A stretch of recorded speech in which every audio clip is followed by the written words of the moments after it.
कर दे, छोड़ दे। जिन बातों से गुरु दुख पावे उन बातों को दूर भगावे। उनको फेंक देते, कितना अच्छा लगता, छोड़ दे उन सब चीजों को। अब जैसे शुगर के मरीज को अब मीठा तो अच्छा लग गया उसने, और डॉक्टर कहे भाई शुगर तो मरीज ये मीठा नहीं खाएगा, ना मिठाई ना चीनी, और वो फिर भी डॉक्टर की आज्ञा का पालन नहीं करता तो मरेगा फिर, और क्या इलाज है। तो चीनी मीठी तो लग रही है, इसमें कोई शक नहीं, मीठी भी है, लेकिन उसके लिए विष है। तो ऐसे ही भक्ति मार्ग में गुरु जी की आज्ञा का पालन ना करना विष के तुल्य है, आपकी भक्ति को नष्ट कर देता है। गुरु के सम्मुख वचन ना कहे सो ससरैनी गैनी सुख ले। गुरु जी के सामने एंड बैंड नहीं बोला, क्योंकि गुरु जी के सामने जैसे भगवान के पास जाना होता है ऐसे ही दृष्टिकोण से आना चाहिए। अपनी फरियाद करे, जो भी आदेश हो श्रोधार्य करे और चल पड़े, चाहे मन कुछ भी सोचता रहे, क्योंकि परमात्मा अंतर्यामी है, आपके सब दुखों से परिचित है, और वो आपके जितनी श्रद्धा आपकी होगी उतना ही निवारण आपको साथ साथ रिजल्ट देते रहेंगे। तो आपने समर्पण और श्रद्धा बढ़ानी है, उसके बढ़ाने के लिए आपको यहाँ बुलाया जाता है, भक्ति कराई जाती है, दान पुण्य करवाया जाता है, सेवा करवाई जाती है, ताकि आपकी श्रद्धा जितनी बढ़ेगी उतना ही प्रभु आपके संकटों का निवारण समांतर करता रहेगा। अब जैसे आप यहाँ आए और आते ही आपको ठीक कर दिया, आप ना हो भूल कभी यहाँ, क्योंकि हमने देखे झाड़े लवानी, झाड़े लवाए लाया, हो गया, आराम हो गया, बस ये क्या वहां जाना नहीं भूल कर फिर। तो यहाँ आते भी आपको सुख दिया जा सकता है, लेकिन ये परमात्मा चाहते हैं कि ये बच्चा आते कुछ तो राहत अवश्य देगा, ताकि आपका विश्वास बने।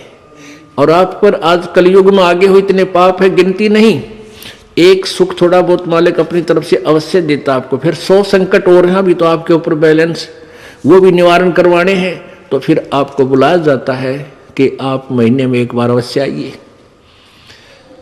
आपको बुलाने का क्या तात्पर्य है कि यहाँ आने से आपको बहुत पुण्य मिलता है, आपको बहुत भक्ति लाभ होता है। आप बच्चे हो, आपको मालूम नहीं, ये दास डॉक्टर है जो भी आपको कैसे कैसे आपके अंदर शक्ति प्रवेश करवानी है, प्रभु की पुण्य कैसे प्रवेश करवाने हैं, फिर ये ज्ञान आपके हृदय में पहुंचाना है। और जिस दिन आपकी श्रद्धा पूरी हो जाएगी, आप सपने में भी दुखी नहीं होगे, ये सत्कर मान लेना। क्योंकि पाप जब बढ़ जाते हैं, जन्म में भी दुखी, सोए फिर भी दुखी, क्यों सपने भी बुंडे बुंडे आवे।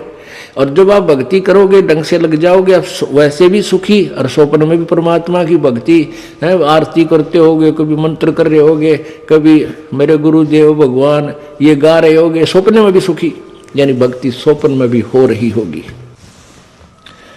गुरु से शेष करे चतुराई, सेवाहीन नरक में जाई। ओहो, जो गुरु जी के सामने चतुरता करता है, छल कपट करता है, उसकी जो सेवा है यानी वो पूजा समाप्त हो जाती है, धन भक्ति का, और कहते हो नरक में जाई, नरक में डाल दिया जाता है।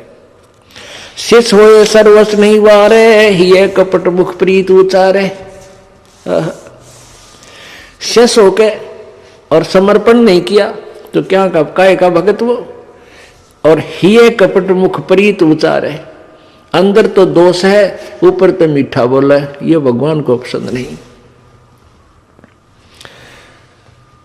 सो जीव कैसे लोग सिधाई, बिन गुरु मिले मोहे ना पाई। गुरु से कपट करे चतुराई, सोहन सा भव भर में आई। गुरु से कपट शेष जो राखे, यमराज जाके मुगदर चाखे। गुरु जो जन गुरु की निंदा करही, शुक्र समान गर्भ में पढ़ही। गुरु की निंदा सुने जो काना, ताको निश्चय नरक निदाना। अपने मुख निंदा जो करही, परिवार सहित नरक में पढ़ही। अपने आप क्या बताते हैं परमात्मा के, अपने गुरुजी की निंदा यदि कोई कर रहा है तो भी आपने सुननी नहीं चाहिए। यदि गुरु की निंदा सुने जो काना, ताको निश्चय नरक निदाना।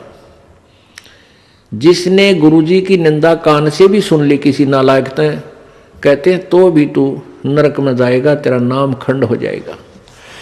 अब यहां समस्या एक आती है कि जैसे कोई व्यक्ति है निकम्मा, वो बुराई कर रहा है गुरुजी की, आप बैठे हो, ट्रेन में बैठे हो, बस में बैठे हो, या कहीं ऐसे स्थल पर बैठे हो, और वो चलो ऐसे वैसे स्थान पर हो तो उठ कर चला जा, आदमी इतना तो कर ही सकता है। लेकिन बस में बैठे हैं, ट्रेन में बैठे हैं, काफी लंबा सफर है, और वो कोई निंदा कर रहा है और आप सुन रहे हो, तो आपके मन में शंका होगी कि मेरा तो नाम खंड हो जाएगा। नहीं होगा। क्यों नहीं होगा? क्योंकि सुनने का अर्थ ये है, जैसे कोई आपके गुरुजी की बुराई कर रहा है, आप सुन रहे हो, लेकिन आपके हृदय में वो नहीं समा रही है कि वो सच ठीक कह रहा है। आपका मन ये कह रहा है ये अनजान व्यक्ति है, इसको पता नहीं, ये वैसे ही कह रहा है। आपके हृदय में उसके हाँ में हाँ नहीं बनी, तो आपने सुनकर भी नहीं सुनी। ये इनमें बहुत अंतर होता है एक एक बात में। और यदि आप उसके कहने से आपके हृदय में ऐसा आ गया कि हो सकता है हमारे गुरुजी ने ऐसा गलत काम कर ही दिया हो, तो आपने सुन ली, वो सुन ली, और आपके मन में स्वप्न में भी नहीं आए कि ये जो कह रहा सच्ची हो सकती है, तो आपने नहीं सुनी, तो आपको दोष नहीं। गुरु की निंदा सुने जो काना, ताको निश्चय नरक निदाना। अपने मुख निंदा जो करही, परिवार सहित नरक में पड़ही। गुरु को तजय भजय जो आना, ताक पशुआ को फोकट ज्ञाना। ओए होए, अपने गुरु को छोड़कर और दूसरे में आस्था बनाता है। अब जैसे आप किसी भी कोई भी आपको इस भक्ति मार्ग का ये ज्ञान दास से सुनकर आपको कोई सुना रहा है भक्त, और आपकी श्रद्धा उस भक्त में हो जाती है, वो हो ही तो बहुत अच्छा है, बहुत प्यारा है, और उससे के चरण छूने लग जाए और उसी के ऊपर आसक्त हो गए, तो आपका गुरुजी से नाम खंड हो गया।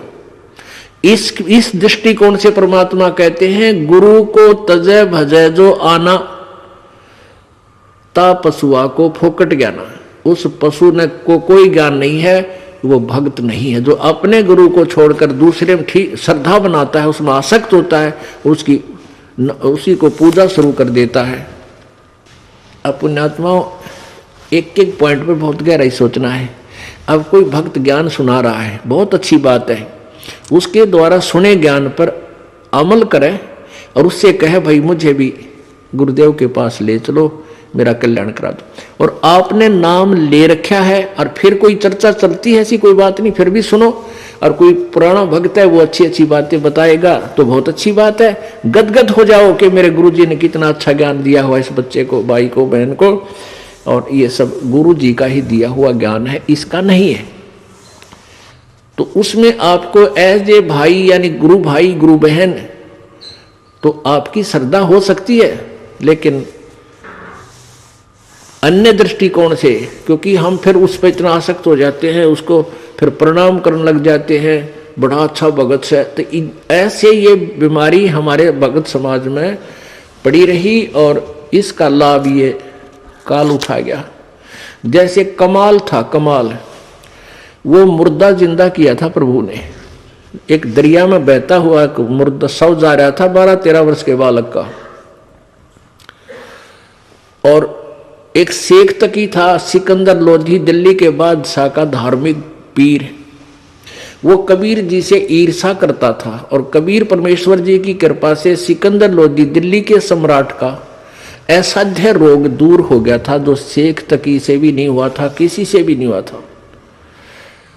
जिस कारण से सिकंदर लोधी की आस्था कबीर जी में घनी हो गई थी। और वो जो पहले वाला जो वो परमानेंट उसका गुरु था धार्मिक मजहब की तरफ से, वो शेख तकी था।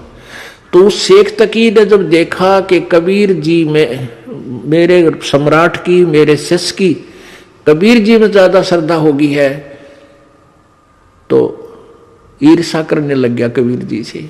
उसको नीचा दिखाने की चेष्टा में उसने कहा कि राजा या तो तू बाज आ जा, और नहीं तो मैं, तो एक काफिर को गुरु बना लिया तूने, एक हिंदू को गुरु बना लिया, मैं तेरी पूरे मुसलमान समाज में तेरे बारे में बताऊंगा और सबको तेरे विरोधी कर दूंगा। अब राजा चिंतित हो गया कहीं तेरे राज को खतरा ना हो जाए। तो परमात्मा के सामने उसने अपनी प्रार्थना रखी। कबीर जी ने कहा भी ठीक है। तो शेख तकी ने क्या शर्त रख दी कि मैं जब इसको मानूंगा ये भगवान है, अल्लाह का नबी है, कोई मुर्दे को जीवित कर दे। तो परमात्मा ने जो अपने भगत की टेंशन दूर करनी थी सिकंदर लोधी की, तुरंत कर दी।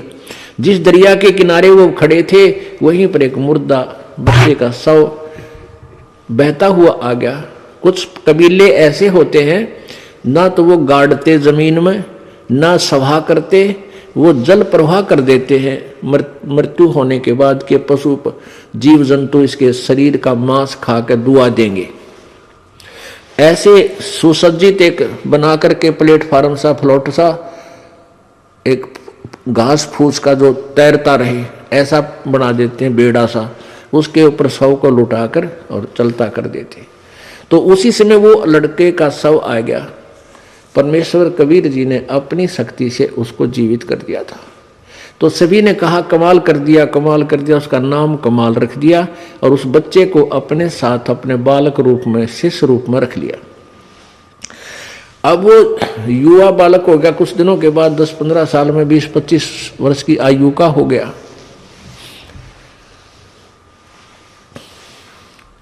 तो वो परमात्मा से ज्ञान सुनकर, कबीर जी का ज्ञान सुनकर वो भी ज्ञान औरों को सुनाने लग गया। जैसे बताते हैं भक्त, आप भी बताते हो और भी बताते हैं। अब जवान लड़का था, अच्छी आवाज थी, बढ़िया गला था, परमात्मा की वाणी गा गा के इतने सुरीले ढंग से सुनावे। तो जो परमात्मा कबीर जी के शिष्य थे वो 64 लाख, उनमें से बहुत सारे कमाल जी के ऊपर आसक्त हो गए। ओहो कमाल तो भाई कमाल है, तेरा नाम भी कमाल, तेरा काम भी कमाल, और भाई तो गुरु जी से भी बढ़कर हो गया। ओहो आप तो गुरु जी से भी अच्छी जो है ना ज्ञान सुनाते हो। अब इस बात से वो कमाल फूल गया, वो यानी उसमें अभिमान छा गया। और कबीर जी परमात्मा उसको बार बार धिक्कारते थे, उसको धमकाते थे कि निकम्मे तू अपना कर्म बना ले और प्रभु मत बनाए। लेकिन ये प्रभुता की भूख इतनी बुरी होती है, जीव नरक जाना स्वीकार कर लेगा, प्रभुता छूटे नहीं। कहते हैं राज तजना सहज है, सहज त्रिया का नेह, और मान बढ़ाई ईर्षा दुर्लभ तजनाई। और जब तक ये नहीं तजे जाएंगे इतना भगवान नहीं मिले। तो हम निकले भगवान के लिए, हमें पता है मनुष्य जीवन मिला भगवान प्राप्ति के लिए, और फिर उसमें कोई वस्तु बाधा उसने फेंक दे तुरंत तोड़ के, उसको एक तरफ फेंके तो भगवान मिले। लेकिन उस कमाल ने परमात्मा के आदेश का पालन किया नहीं, तो प्रभु ने उसको धमका दिया। वो वहां से निकलकर परमात्मा से रुष्ट होकर, अक्षुब्ध होकर, खिन्न होकर के वहां से निकल गया और जाके कहीं दूर देश स्थान पर रहने लगा, जहां के वो नालायक भक्त गुरुजी के शिष्य उसको चाहते थे, वहीं चला गया, वहां रहने लग गया। अब वहां रहा, उसने एक छोटा सा आश्रम बना लिया। अब पुण्यात्मा समर्थ जो कार्य करता है कोई जीव नहीं कर सकता। जैसा कल उदाहरण दिया था कि जैसे वायु बहुत लंबी चौड़ी है, बहुत ज्यादा था है, और उसमें से एक टायर में पंप से हवा भर भी ली, वो टायर ट्यूब में टायर में डालकर ट्रक में डाल दिया, ठीक है वो काफी सहयोगी होगी वह हवा उसको, लेकिन वो तो सीमित है। ऐसे ही किसी भक्त ने, उस कमाल ने परमात्मा की कुछ दिन सेवा करके, दोनों नाम दिया, उसकी भक्ति करके कुछ शक्ति अवश्य होगी थी, लेकिन वो जीव ही था। और वो अनजान भक्त जो परमात्मा के शिष्य थे कबीर जी के, उस पर आसक्त हो गए। तो यहाँ बताते हैं गुरु को तजय भजय जो आना ता पशुआ को फोकट गया ना। जब कबीर खुद बालक बैठे और उस वो कमाल के टिंडे देगा उन्हें, कमाल की बात। यहीं से हम गिरते, सतर गिरता गिरता यहाँ आ लिए। हम सतलोक में इसी तरह गिरे थे। हम अपने भगवान को छोड़कर परमेश्वर कबीर जी सत्य पुरुष को, और ये ज्योति निरंजन काल वहां तपस्या कर रहा था एक टांग पर खड़ा होकर।